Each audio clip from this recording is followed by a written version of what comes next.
बीच बीच में हुकरा जरूर देती जाना, जिससे मुझे लगे कि तुम कथा सुन रही हो। बोले ठीक है। भोले बाबा ने 3 ताली बजाई, डमरू बजाया, त्रिशूल लिया, त्रिशूल छोड़ा, त्रिशूल गुफा की 3 परिक्रमा करके लौटा।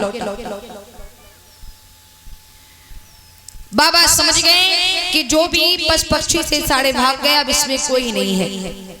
तो बाबा ने पार्वती को पास में बिठाया और कथा सुनाने के लिए उद्यत होने से पहले कहा है कि याद रखना बीच में हुकरा देती जाना। बोले ठीक है। पार्वती मैया आसन लगाकर कथा सुनने के लिए बैठ गई। भोले बाबा कथा सुनाने लगे। इधर निंद्रा आकर के मैया को दबा लेती है। मैया तो सो जाती है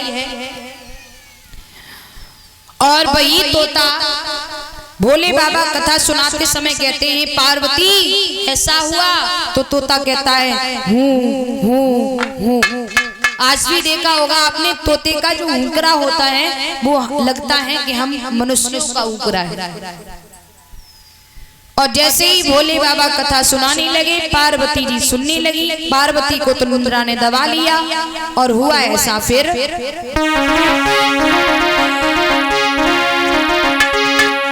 कि बानी अंग पर महादेव जी भी आसन मार,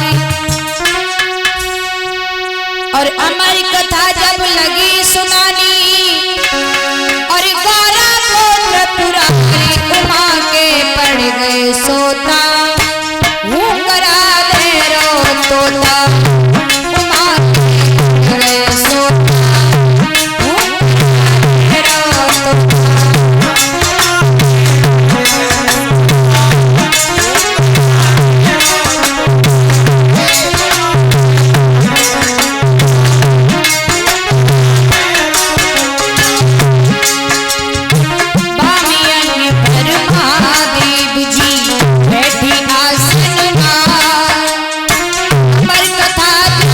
लगी सुनानी,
महाराज।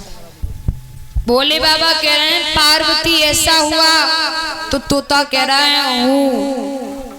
और जैसे ही कथा का संपन्न हुआ और जैसे ही महादेव जी ने कहा बोले श्री रामचंद्र की, और जैसे ही जयकारा लगाया मैया एकदम चौंक गई। बाबा बोले क्या मतलब, तुम सो रही हो? मैया कहने लगी बाबा थोड़ी सी आंख लग गई। क्या मतलब, ये हुकरा कौन दे रहा था? और जैसे ये का ये हुकरा कौन दे रहा था, तैसे ही तोते ने अपना आकार लिया और वहां से उड़ान भरी। जैसे ही महादेव जी ने तोते को देखा, त्रिशूल छोड़ दिया, तोता आगे आगे पीछे, त्रिशूल पीछे से महादेव दौड़ रहे हैं। तोता दौड़ता हुआ महाराज व्यास की पत्नी अरड़ी स्नान करने के बाद अड्डा पर खड़े होकर केसों को खोलकर सुखा रही है। मैया अरड़ी को जुमाई आई। जुमाई समझते हैं ना? समझती हैं? हाँ।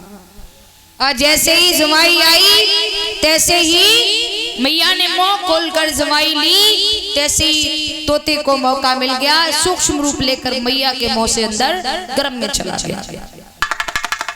महादेव जी दौड़ते हुए व्यास के दरवाजे पर पहुंचे। व्यास से बोले व्यास तुम्हारे घर में मेरा चोर है, उसे बाहर निकालो। व्यास जी कहने लगे प्रभु मेरे घर कोई चोर नहीं है। महादेव जी कहने लगे चोर निकाल दीजिए वरना अच्छा नहीं होगा। अरे मैं